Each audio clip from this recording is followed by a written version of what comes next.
Lately, I've been getting a lot of comments regarding age, ከፍ ማለት 25 እድሜን ማለፍ እና ከዛ ጋር ተያይዘው የሚመጡ ጥያቄዎች ነው።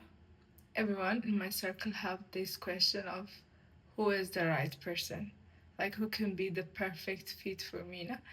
Who is the right person? ማን ሊሆን ይችላል ለእኔ ትክክለኛ ሰው የሚል ጥያቄ ይነሳል በጣም እኔ ጓደኞቼ ሰርክሎች ውስጥ ነው። I think it's not about who is the right person. It's all about am I the right person?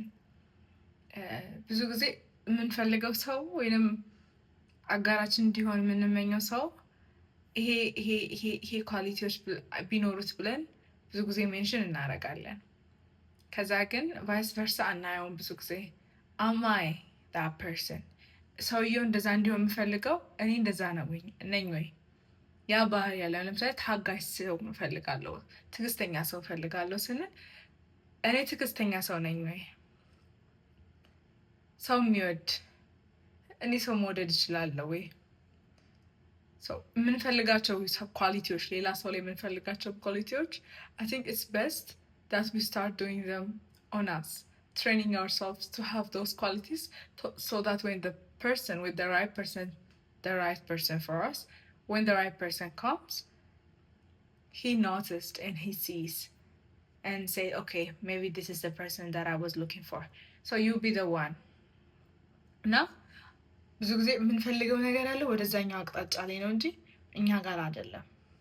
የምንፈልገው ነገር ሁሌ እዛ ጋር ነው ያለው፣ ወደዛ ነው የምናየው እንጂ እኔ ራሴ ላይ ምን ማድረግ እችላለሁ፣ እኔ ራሴ ላይ ምን መስራት እችላለሁ፣ what can I do የሚለውን ነገር አናየውም። እና I think it's better that we do that።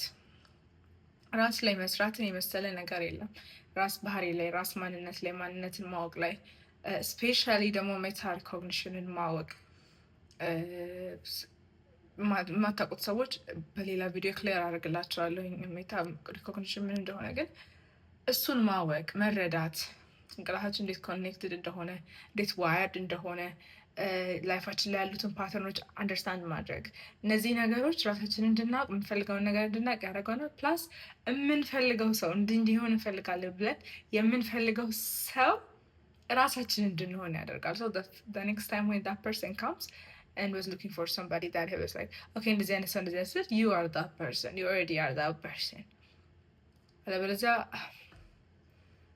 ዲስአፖይንትድ እንሆናለን።